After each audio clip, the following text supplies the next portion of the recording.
مزمل یاسین و مدثر طہ، کیا کیا نئے القاب سے مولانا۔ الحمدللہ رب العالمین والعاقبۃ للمتقین والصلاة والسلام علی سید الانبیاء والمرسلین وعلى آلہ وصحبہ اجمعین، اما بعد فقد قال اللہ تعالی فی کتابہ الکریم، اعوذ باللہ من الشیطان الرجیم، بسم اللہ الرحمن الرحیم، وَلِلَّهِ عَلَى النَّاسِ حِجُّ الْبَيْتِ مَنِ اسْتَطَاعَ إِلَيْهِ سَبِيلًا۔ وقال النبي صلى الله عليه وسلم من حج لله فلم يرفث ولم يفسق رجع كيوم ولدته أمه أو كما قال عليه الصلاة والسلام۔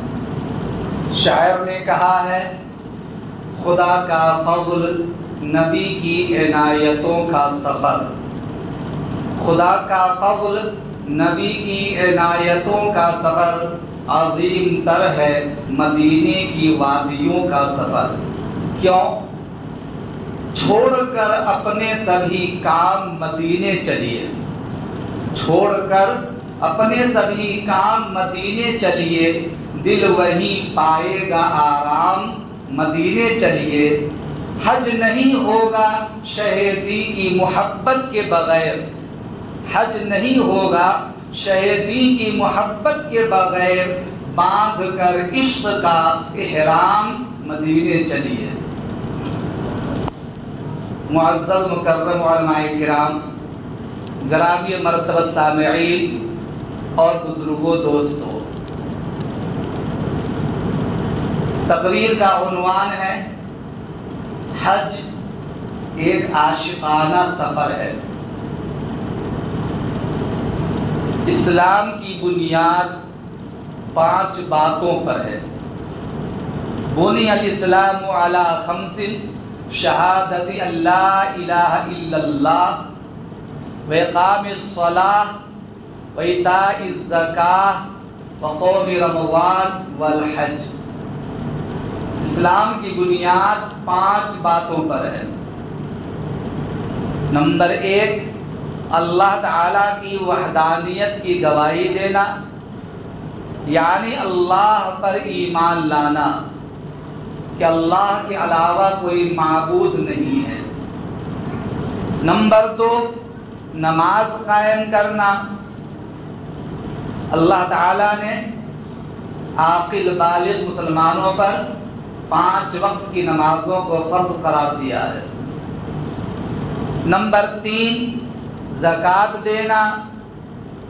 نمبر 4، ماہ رمضان کا روزہ۔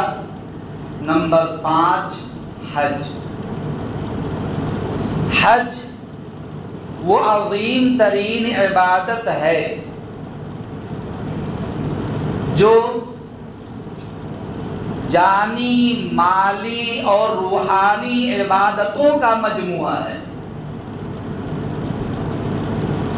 جانی، مالی اور روحانی عبادتوں کا مجموعہ ہے۔ تمام عبادات کا خلاصہ اور نچوڑ ہے حج۔ جذبہ محبت و قربانی کا مظہر ہے حج۔ اسلامی ملت، ایمانی اخوت اور الفت و محبت کا سرچشمہ ہے حج۔ ایک عاشقانہ سفر ہوتا ہے۔ عاشق اپنے معشوق حبیب، اپنے محبوب کے دربار میں پہنچ کر اپنے جذبات کو قربان کرتا ہے، عشق و محبت کو نچھاور کرتا ہے، یوں کہتا ہے میرے رب تیرا حکم مان کر تیرے دربار میں حاضر ہوں، لبیک اللہم لبیک لبیک لا شریک لک لبیک ان الحمد والنعمت لک والملک لا شریک لک۔ روئے زمین پر سب سے پہلے لوگوں کے لیے کہ اللہ کی عبادت کی جائے، سب سے پہلا گھر، سب سے پہلا مکان بیت اللہ یعنی کعبۃ اللہ تعمیر کیا گیا مکہ المکرمہ کی سرزمین پہ۔ ان اول بیت وضع للناس للذی ببکۃ مبارکا وہدی للعالمین۔ اس مکان سے پہلے، اس بیت اللہ سے پہلے، کعبۃ اللہ سے پہلے روئے زمین پر کوئی مکان تعمیر نہیں ہوا۔ ابراہیم علیہ السلام اور اسماعیل علیہ السلام نے فرشتوں کے بتائے ہوئے نشانات کی جگہ پر کعبۃ اللہ کی تعمیر کی، اور جب کعبۃ اللہ کی تعمیر پوری ہو گئی تو اللہ نے حکم کیا ابراہیم علیہ السلام سے وَأَذِّن فِي النَّاسِ لِلْحَجِّ، اے میرے محبوب لوگوں میں اعلان کر دیجئے وہ کعبۃ اللہ کے حج کے لیے آ جائیں، بیت اللہ کے طواف کے لیے آ جائیں، میرے مکان میرے گھر کے ارد گرد گھومنے کے لیے اور دیدار کے لیے آ جائیں۔ ابراہیم علیہ السلام نے کہا پروردگار اس وادی غیر ذی زرع میں، وادی لق و دق میدان میں، صحرا میں، بیاباں میں نہ کوئی آبادی ہے، نہ کوئی قوم ہے، نہ مکان ہے، میں اگر پکاروں گا تو آواز کہاں تک جائے گی؟ کن کے کانوں میں آواز پہنچے گی؟ کون یہاں میری آواز سنے گا، کون میری آواز پہ آئے گا؟ رب ذوالجلال نے فرمایا میرے خلیل پکارنا تیرا کام ہے، لوگوں کے کانوں تک آواز پہنچانا یہ میری ذمہ داری ہے۔ آپ پکارو وَأَذِّن فِي النَّاسِ لِلْحَجِّ، لوگوں کے لیے حج کا اعلان کیجئے۔ ابراہیم علیہ السلام نے کہا یا ایھا الناس ان اللہ کتب علیکم الحج فحجوا، اے لوگو اللہ تعالیٰ تمہارے لیے حج کو مقرر کر دیا ہے، آ جاؤ بیت اللہ کے حج کے لیے، اللہ کے گھر کے دیدار کے لیے۔ اللہ تعالیٰ نے ابراہیم علیہ السلام کی اس پکار کو قیامت تک آنے والی تمام انسانیت کے کانوں میں پہنچا دیا۔ جو روئے زمین پر بھی لوگ آباد تھے، عالم ارواح کے اندر تھے، جہاں بھی تھے، ہر ایک کے کانوں میں اللہ تعالیٰ نے اس پکار کو پہنچایا۔ اور جن لوگوں نے ابراہیم علیہ السلام کی آواز پر کہا لبیک اللہم لبیک لبیک لا شریک لک لبیک ان الحمد والنعمت لک والملک لا شریک لک، جتنی مرتبہ کہا جس نے، اللہ نے اس کے مقدر میں اتنی مرتبہ حج کو مقدر کر دیا، لکھ دیا۔ اللہ تعالیٰ کسی سبب کا محتاج نہیں، مال کا محتاج نہیں، نہ مالدار کا محتاج۔ اللہ تعالیٰ دل کے جذبات کو دیکھتا ہے، اپنے بندے کی الفت و محبت کو دیکھتا ہے، اس کی سوچ کو دیکھتا ہے کہ میرا بندہ کتنی محبت کرتا ہے اور کس قدر مجھ سے والہانہ عقیدت رکھتے ہوئے حج کے لیے آنا چاہتا ہے۔ غیب سے اللہ تعالیٰ اس کے بیت اللہ تک پہنچنے کا انتظام کر دیتا ہے۔ حضرت مولانا حسین احمد مدنی رحمت اللہ علیہ خود فرماتے ہیں کہ ایک شخص ان کے دربار، ان کی خدمت میں آیا اور فرمایا کہ حضرت میں حج پہ جانا چاہتا ہوں، میرے پاس کچھ بھی نہیں ہے۔ فرمایا اللہ اسباب کا محتاج نہیں، اللہ سے مانگو، اللہ کسی نہ کسی طرح تجھے اپنے گھر تک پہنچائے گا۔ وہ بندہ کشتی میں جاروب کش، جھاڑو پھیرنے والا، جھاڑو دینے والا، کشتی صاف کرنے والا بن کر جہاز میں گیا اور مکہ المکرمہ پہنچا، اور اللہ تعالیٰ نے اسے بیت اللہ کا حج مقدر کر رکھا تھا، وہ بیت اللہ کا حج کر کے انڈیا پھر آ گیا۔ کھانا بنانے والا طباخ، باورچی، جس کے پاس میں اتنا پیسہ نہیں ہوتا کہ وہ عمرہ کر سکے، بیت اللہ تک جا سکے، لیکن کسی نہ کسی ٹور والے کے ساتھ مل کر کے کھانا بنانے کے بہانے سے مکہ المکرمہ پہنچتا ہے اور وہ بیت اللہ کا حج کر لیتا ہے، جبکہ وہ کبھی سوچ بھی نہیں سکتا کہ اس کے پاس پیسے نہیں تو وہ حج کیسے کرے گا۔ لیکن چونکہ وہ اللہ کے نبی خلیل اللہ کے پکار پر لبیک کہہ چکا ہے، اس لیے ہم اور آپ دیکھتے ہیں کہ ایک آدمی ہے جو بار بار حج پہ جا رہا ہے، عمرے پہ جا رہا ہے، کوئی کمی بھی نہیں ہو رہی ہے، اور بعضے وہ ہیں جن کے پاس دولتوں کی انبار ہے، ریل پیل ہے، کوشش بھی کر رہا ہے، اس کے باوجود حج بیت اللہ کے لیے نام نہیں آتا، نام قبول نہیں ہوتا، نام رد ہو جاتا ہے۔ پتہ چلا کہ اس نے ابراہیم علیہ السلام کی پکار پر لبیک نہیں کہی ہے، جس کی وجہ سے اللہ نے اسے مقدر میں حج نہیں لکھا ہے۔ ایسے بے شمار لوگ ہیں۔ بہرکیف حج عشق و محبت والا سفر ہوتا ہے۔ اللہ تعالیٰ اپنے مقرب بندوں کو، نیک بندوں کو، جن پر نظر کرم ہوتا ہے، انہی کو حج بیت اللہ کے لیے بلاتا ہے۔ اللہ سبھی کو بیت اللہ کی حاضری نصیب فرمائے۔ چونکہ یہ حج کا مہینہ شروع ہو چکا ہے، شوال، ذوالقعدہ، ذوالحجہ کے 10 دن یہ حج کے ایام ہیں۔ انہی ایام میں آدمی حج کے لیے سفر کرتا ہے، اور جب آدمی حج کے لیے سفر کرتا ہے تو اللہ تعالیٰ کی عنایتیں اس پر ہو جاتی ہیں، اللہ کی رحمتیں نازل ہوتی ہیں، برکتیں نازل ہوتی ہیں، لوگوں کی نگاہوں میں وہ محترم بن جاتا ہے، کیونکہ اللہ نے اسے اپنے گھر کا مہمان بنا کر بلانے کا عزم اور فیصلہ کر لیا ہے۔ اس لیے حج جو تمام عبادتوں کا مجموعہ ہے، نبی اکرم صلی اللہ علیہ وسلم نے ارشاد فرمایا، من حج للہ فلم یرفث ولم یفسق رجع کیوم ولدتہ امہ۔ جو آدمی اللہ کے لیے حج کرتا ہے، لفظ یاد رکھیے، جو آدمی اللہ کے واسطے حج کرتا ہے، پھر وہ حج کے دوران نہ تو کوئی بیہودہ حرکت کرتا ہے، نہ کوئی گناہ کا کام کرتا ہے، نہ وہ جھگڑتا ہے، نہ فتنہ پھیلاتا ہے، نہ گالی گلوچ کرتا ہے، تو وہ حج کی برکت سے گناہوں سے اس طرح پاک صاف ہو جائے گا جس گویا کہ اس کی ماں نے اسی دن جنم دیا ہو۔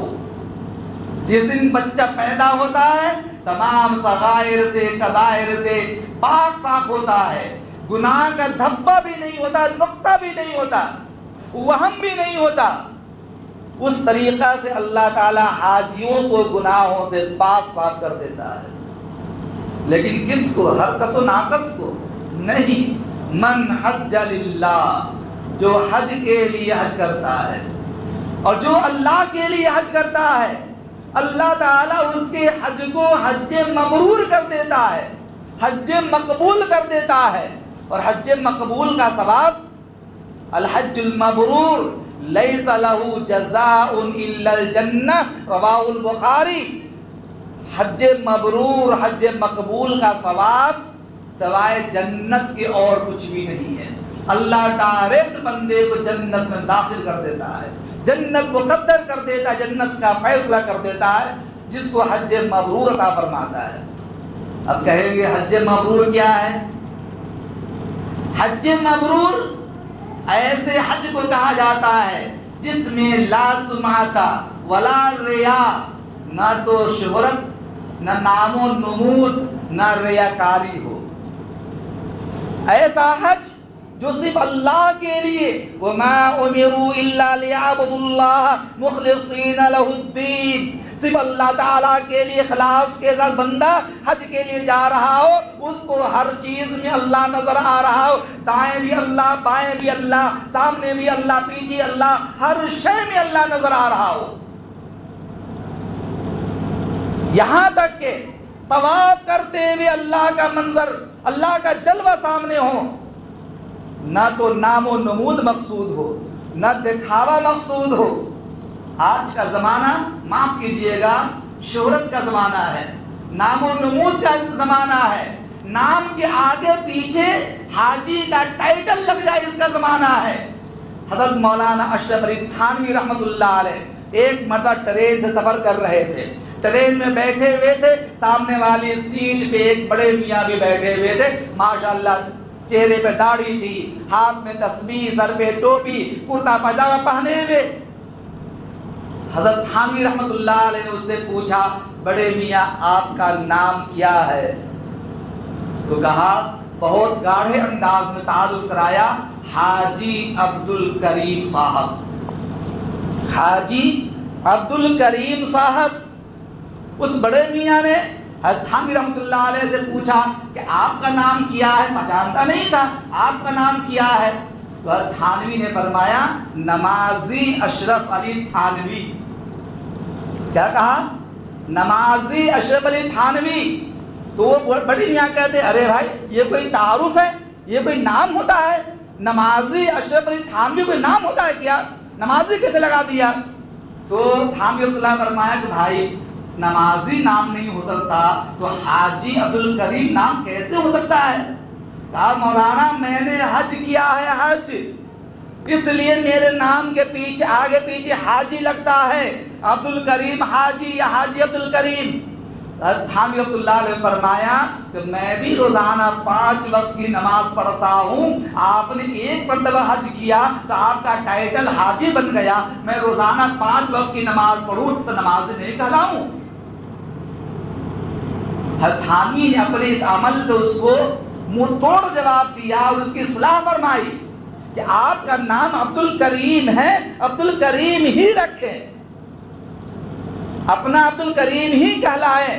نام کے آگے پیچھے حاجی کا جوڑنا اور لوگوں سے یہ کہنا مجھ کو حاجی کہو، حاجی نہ کہنے پر ناراض ہو جانا، گویا کہ یہ سمعہ شہرت کے لیے، دکھاوے کے لیے، ناموری کے لیے ہے، حاجی کہلانے کے لیے ہوا۔ اور جو آدمی عمل اس غرض سے کرتا ہے کہ دنیا میں اس کو شہرت مل جائے، اللہ تعالیٰ آخرت کی دولتوں سے اور نعمتوں سے محروم کر دیتا ہے۔ مولانا بیٹھے ہوئے ہیں، قاری صاحب بیٹھے ہوئے ہیں، ان کی موجودگی باتیں کر رہا ہوں میں، اور میں یوں ہی پھینکتا نہیں، حدیث کے حوالے سے، قرآن کے حوالے ساری باتیں کر رہا ہوں۔ اللہ تعالیٰ ریاکاری کرنے والے کو، دکھانے والے کو معاف نہیں کرتا، حج قبول نہیں کرتا۔ اگر ایک آدمی 4 لاکھ روپے حج میں خرچ کر رہا ہے اور اس کے اندر 2 روپے بھی سود کا ہے، 2 روپے بھی بیاج کا ہے، 2 روپے رشوت کا ہے، یا لوٹ کھسوٹ کا ہے، حرام کا ہے، وہ 3,99,998 روپے ضائع برباد، اللہ تعالیٰ اس کے حج کو منہ پہ مار دے گا۔ بندہ کہے گا لبیک، آواز آئے گی لا لبیک، بندہ کہے گا لبیک، آواز آئے گی لا لبیک۔ کیوں؟ تیرا مال حرام ہے، تیرا کھانا پینا حرام ہے، تیرے جسم پہ کپڑا وہ حرام مال کا ہے۔ اسی لیے اکابرین اور ہم جیسے لوگ حج پہ جانے والے لوگوں کو صاف صاف یہ کہہ دیا کرتے کہ بھائیو، یہ اللہ کا فضل ہے کہ اس نے اپنے دربار میں حاضری کے لیے قبول کر لیا ہے۔ اس پر سب سے پہلے 2 رکعت شکرانے کی نماز ادا کرو، اس کے بعد 2 رکعت صلاۃ التوبہ پڑھو، توبے کی نماز پڑھو، اور اللہ کے سامنے گڑ گرا کر گریزاری کرتے، توبہ استغفار کرتے ہوئے اللہ تعالیٰ سے تمام صغائر کبائر کی معافی مانگ لو۔ اب سے پہلے زندگی میں جتنے گناہ ہوئے ہیں ان سارے گناہوں کی معافی مانگ لو رب ذوالجلال سے۔ اس کے بعد جن لوگوں کے آپ پر حقوق ہیں ان سارے حقوق کو پوچھ کر ادا کر لو، یہاں تک کہ اگر کسی کو بات سے بھی تکلیف پہنچی ہے تو ان کے پاس جا کر کے معافی مانگو، یہ کہو بھائی معاف کر دو اللہ کے واسطے، اللہ کے دربار میں جا رہا ہوں، جب تک تم معاف نہیں کرو گے اللہ میری عبادت کو قبول نہیں کرے گا۔ لیکن حال افسوس، حال ہمارے لوگوں کا یہ ہے کہ اگر ہم پہ قرضہ چڑھ گیا، 10 لوگوں نے پیسے مطالبے شروع کر دیے، بینک والوں کی طرف سے مطالبہ ہے، بھائیوں کا مطالبہ ہے پیسے لاؤ قرض ادا کرو، تو لوگوں سے بچنے کے لیے آدمی عمرے کا سفر کر لیتا ہے، چلو یہاں سے بھگ کر مکہ چلو، 15-20 دن وہیں رہ لیں گے، لوگوں کے مانگ سے مطالبے سے بچ تو جائیں گے۔ یہ عمرہ قبول نہیں ہے۔ انسانی زندگی میں جس کو اللہ تعالیٰ نے مال و دولت سے نوازا ہے، وَلِلَّهِ عَلَى النَّاسِ حِجُّ الْبَيْتِ مَنِ اسْتَطَاعَ إِلَيْهِ سَبِيلًا، اللہ کے لیے حج ان لوگوں پر فرض ہے جو بیت اللہ تک جانے کی استطاعت رکھتے ہیں، یعنی اپنے گھر سے لے کر بیت اللہ تک جانا، بیت اللہ سے لے کر اپنے گھر تک واپسی، مکہ مدینہ کے قیام کے دوران کے خرچے، اور اتنے دنوں میں اپنے پریوار کے خرچوں کا جو مالک ہے، ایسے لوگوں پر حج فرض ہوتا ہے، ایسے لوگوں پہ حج فرض ہوتا ہے۔ حج کوئی شوقیہ عبادت نہیں ہے، قرض کر لو، بینک سے لون لے لو، چلو حج کا سفر کر لیتے ہیں، یہ تو سفر جائز ہی نہیں ہے، جائز ہی نہیں ہے۔ انسانی زندگی میں ایک مرتبہ حج فرض ہے، جو صاحب نصاب صاحب استطاعت ہے، ان کے علاوہ آپ حج کریں، نفل ہے، سنت ہے۔ عمرہ کرنا سنت ہے، فرض نہیں ہے۔ اگر کوئی آدمی عمرہ کی نظر مان لیتا، منت مان لیتا ہے، تو جا کے عمرہ کرنا واجب تو ہو جاتا ہے، لیکن شرعی اعتبار سے فی نفس ہی عمرہ فرض نہیں، واجب نہیں، بلکہ عمرہ کرنا سنت ہے۔ یہاں پہ آدمی پہ حج فرض ہو جاتا ہے، حج فرض ہونے کے بعد سوچتا ہے بیوی کو ساتھ میں لے جاؤں۔ اگر بیوی کے پاس فی نفس ہی ذاتی اعتبار سے مال ہے، تب تو اس کے اوپر حج فرض ہے۔ شوہر اپنی جانب سے لے جائے، پریوار کو لے جائے، بہت اچھی بات ہے، بہت اچھی بات ہے، لیکن یہ فریض حج نہیں ہوگا۔ بیوی کا سنت حج کا لائے گا۔ حج کی فرضیت کے لیے صاحب نصاب خود کا ہونا ضروری ہوتا ہے، خود کا ہونا ضروری ہوتا ہے۔ اگر بیوی کے پاس پیسے نہیں ہے، حج فرض نہیں ہے، اب یہ کہنا کہ چلو اپنے پر حج فرض ہو گیا، 2-4 سال انتظار کر لیتے ہیں، پیسہ جمع کرتا ہوں، جب اتنے پیسے ہو جائیں گے کہ بیوی کو ساتھ لے کر جاؤں، یہ طریقہ غلط ہے۔ پیسے کے انتظار میں اپنے حج کو مؤخر کرنا، کون جانتا ہے زندگی سلامت رہے گی یا نہیں رہے گی، اور یہ حج فریضہ حج ادا ہوگا یا نہیں ہوگا۔ اس لیے ٹال مٹول کرنا مناسب نہیں۔ جناب محمد رسول اللہ صلی اللہ علیہ وسلم نے ارشاد فرمایا، من اراد الحج فلیتعجل، جو آدمی حج کا ارادہ کرتا ہو چاہیے کہ وہ جلدی حج کرے۔ کون جیتا ہے تیرے زلف کے سر ہونے تک؟ کس کو پتا ہے آئندہ کل زندہ رہوں گا نہیں رہوں گا، کچھ عطا پتا نہیں ہے۔ اس لیے فرض کو ادا کرنے میں جلدی کرنا چاہیے۔ گھر میں بیٹی بالغ ہو رہی ہے، حج اپنے پر فرض ہو چکا ہے، آدمی سوچتا ہے پہلے بیٹی کے جہیز کا انتظام کر لیتا ہوں، شادی بیاہ کر دوں گا، شادی میں اتنے لاکھ روپے خرچ ہوں گے، اتنے لاکھ لوگوں کو بلانا دعوت کرنا ہے۔ اب یہ بیٹی کی شادی کے چکر میں حج فرض کو مؤخر کرتا ہے، صحیح نہیں، غلط ہے، غلط ہے۔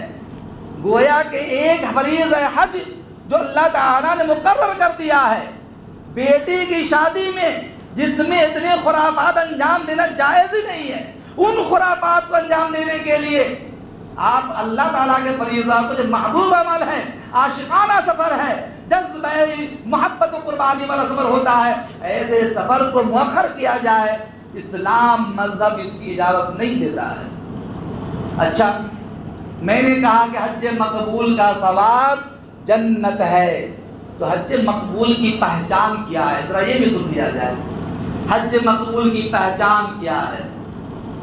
حافظ ابن حجر اسقلانی رحمۃ اللہ علیہ نے فتح الباری شرح بخاری کے اندر تحریر فرمایا کہ حج مبرور اور مقبول کی پہچان اور علامت یہ ہے کہ انسان جب حج کر کے آئے تو آنے کے بعد پہلی زندگی کے مقابلے میں بعد والی زندگی اچھی ہو جائے۔ پہلے بے نمازی تھا، اب نمازی ہو گیا، پہلے بے داڑھی والا تھا، اب داڑھی والا ہو گیا ماشاءاللہ. پہلے سود بیاج سارے گھٹیا کام کرتا تھا، ماشاءاللہ اب وہ دیندار ہو گیا، صوم و صلات کا پابند ہو گیا.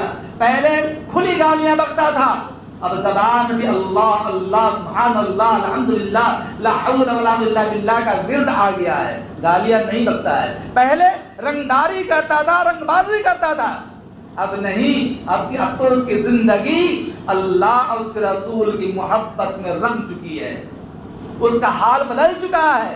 اب وہ دعوت کام بھی کرتا ہے، قرآن بھی پڑھتا ہے، نماز کی پابندی کرتا ہے، توبہ استغفار کرتا ہے، صدقہ خیرات کرتا ہے، یتیم غریب مسکین سب کی مدد کرتا ہے. کہا گیا کہ یہ ہے حج مقبول کی پہچان کہ بعد والی زندگی پہلی والی زندگی سے بہتر ہو جائے، گویا اس کو حج مقبول عطا کر دیا گیا. لاکھوں کی تعداد میں لوگ حج کے لیے جاتے ہیں، سب کو حج مقبول حاصل ہو جائے ممکن نہیں، ممکن نہیں.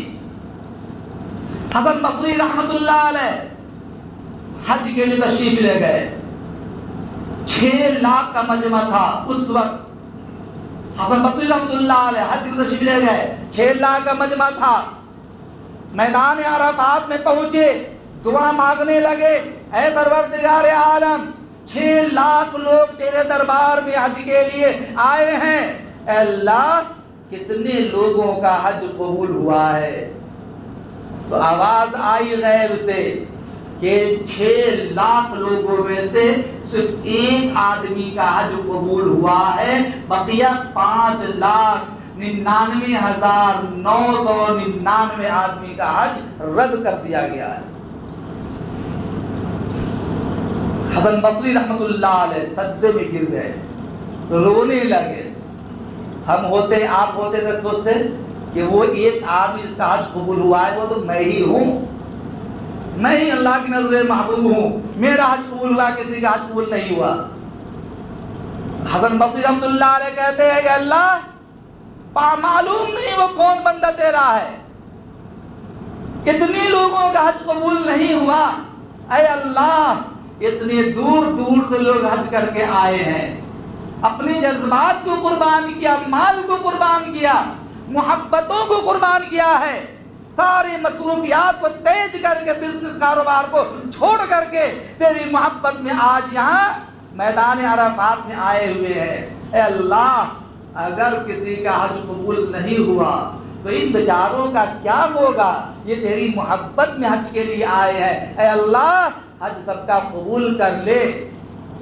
غیب سے آواز آتی ہے، اے حسن بصری سنو، حج تو اصل میں ایک ہی کا قبول ہوا ہے، لیکن ایک کے صدقہ طفیل میں پورے 6 لاکھ لوگوں کے حج کے قبول ہونے کا اعلان کرتا ہوں.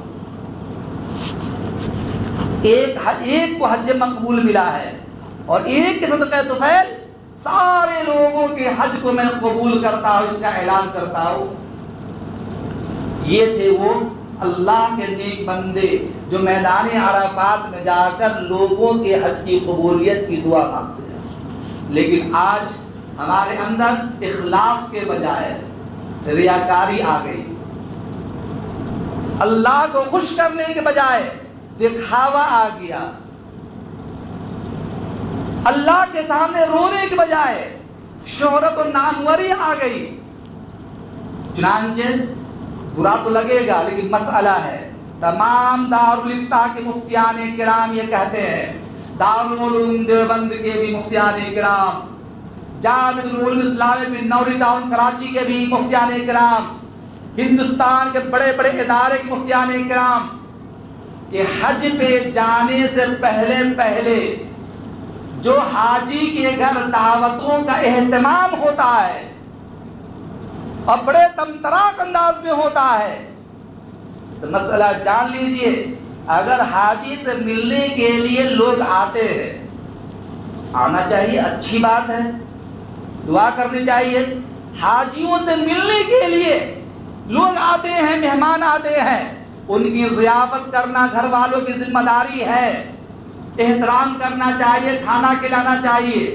لیکن خود حاجی لوگوں کو دعوت کر کے بلائے اپنے دروازے پر اور باضابطہ ایک پارٹی نما شکل دے دی جائے، فلاں صاحب حج کے لیے جا رہے ہیں، کارڈ چھپوایا جاتا ہے، اعلان کیا جاتا ہے، ایک نہیں دو نہیں ہزاروں لوگوں کو دعوت دی جاتی ہے اور ایک طرح سے اس کی شہرت ہوتی ہے، شرعی اعتبار سے اس کا حج تو یہی مردود ہو گیا، کیونکہ ریاکاری ہو گئی، شیطان اس میں شامل ہو گیا، حج کی قبولیت کی روشنی ختم ہو گئی، سمعہ کی بنیاد پر، نام و نمود کی بنیاد پر ایسے حاجی کو دیکھا گیا کہ یہاں سے مکہ جانے کے بعد بھی ہوٹلوں میں پڑا رہتا ہے، نماز نہیں پڑھتا، نہ حرم میں جا کر نماز پڑھتا ہے، نہ مسجد نبوی میں پڑھتا ہے، وہ ہوٹلوں میں پڑا رہا کہ جب دل چاہا طواف کیا، نہیں کیا، نہ تو حج کا پتہ، نہ ارکان کا پتہ، نہ عمل کا پتہ، کیا کرنا نہیں کرنا، نہ تو سیکھتا ہے۔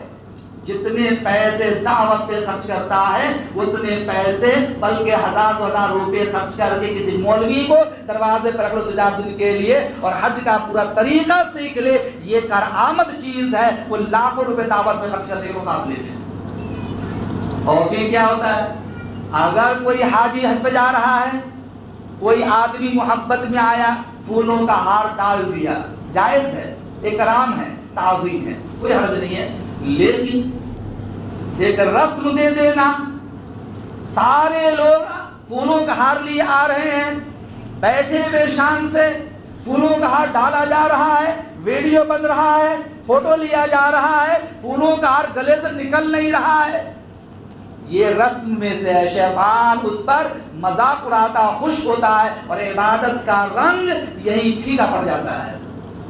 پھر بعض جگہوں پہ جب حج کے لیے روانہ ہوتا ہے تو دیکھیے روانگی کے وقت میں جوان لڑکے جوان لڑکیاں سر کوئی دوپٹہ نہیں، کھلے سر عورتیں آ رہی ہے جا رہی ہے، اور بعض جگہوں پہ تو باجے بجتے ہیں اور خوشیاں منائی جاتی ہیں، پٹاخے پھوڑتے ہیں۔ حج ایک عاشقانہ سفر اللہ کے لیے ہو رہا ہے جس کی ابتدا میں ہی سارے شیطانی کام ہوں، ایسے حج کو اللہ تعالیٰ یہی رد کر دیتا ہے۔ پھر وہاں جانے کے بعد یا وہاں سے لوٹنے کے بعد اس کی زندگی میں ایسے ہی رہتی ہے جیسے پہلی تھی، بلکہ بعض وقت آدمی اور بدتر ہو جاتا ہے۔ معاف کیجیے گا، اس لیے میں کہنا چاہ رہا ہوں حالات کو دیکھتے ہوئے کہ آج امت کی ضب و حالی کا یہ حال ہے کہ اتنے حج کے لیے جاتے ہیں لیکن اس کے باوجود کاروبار نہیں بدلا، رہن سہن نہیں بدلا، چال نہیں بدلی، حرکتیں نہیں بدلی، لوگوں سے گفتگو طریقہ نہیں بدلا، عبادت کا طریقہ نہیں بدلا۔ کیا ہوا؟ معاشرے میں دیکھا جاتا ہے اس سے اللہ کی عبادت حج کو بدنام کیا جاتا ہے اور یہ حج مردود ہو جاتا، اور یہ دیکھ لیا حاصل ہی نکلا، حج مقبول کا بدلہ جنت ہے، جنت کے علاوہ کچھ نہیں۔ اور حج مقبول ایسے حج کو کہا جاتا ہے جس میں کوئی ریاکاری نہ ہو، کوئی نام و نمود نہ ہو، کوئی شہرت نہ ہو، صرف اور صرف اللہ کے لیے وہ حج ہو۔ اور اس حج کی قبولیت کی پہچان یہ ہے کہ وہاں سے آنے کے بعد حج کے بعد والی زندگی پہلی والی زندگی مقابلے میں کہیں زیادہ بہتر ہو جائے۔ سمجھ لیجئے کہ حج مقبول ہے۔ حج سے واپسی کے بعد حاجی اگر آنے والے لوگوں کی دعوت کرتا ہے تو یہ مستحب ہے، بہتر ہے، لیکن یہ کوئی پارٹی کی شکل دے دینا ہنگامائی شکل کے اندر تو پھر شریعت نے اس کو پسند نہیں کیا ہے۔ آپ کے دروازے پہ لوگ ملنے کے لیے آ رہے ہیں، آپ حاجی ہے، حج پہ جا رہے ہیں، دعوت کر رہے ہیں، کھانا بنا رکھا ہے، جو آیا کھانا کھایا، کھانا کھلا دیا، یہ تو اچھی چیز ہے، اکرام ہے، احترام ہے، لیکن باضابطہ پارٹی کی شکل دینا جو آج کل مروج ہے۔ آج فلاں گاؤں کے حاجی صاحب جا رہے ہیں، پوری برادری کو دعوت دی گئی ہے، آج فلاں صاحب حاجی صاحب جا رہے ہیں، وہاں ان کی طرف دعوت ہے، چلو وہاں پر۔ یہ شریعت کی اعتبار سے بالکل بیہودہ حرکت ہے، ایسی دعوت پر اللہ تعالیٰ کی لعنت ہوتی ہے، شیطان اس سے خوش ہوتا ہے، ایسے حاجی کا حج یہی مردود ہو جاتا ہے، اس کو حج کی توفیق ملتی تو ہے لیکن حج قبول نہیں ہوتا ہے۔ اللہ تعالیٰ ہم لوگوں کو سچے دل سے اخلاص کے ساتھ اپنے دربار میں حاضری کو بھی عنایت فرمائے اور سارے لوگوں کو اللہ تعالیٰ حج بیت اللہ نصیب فرمائے۔ وما توفیقی الا باللہ۔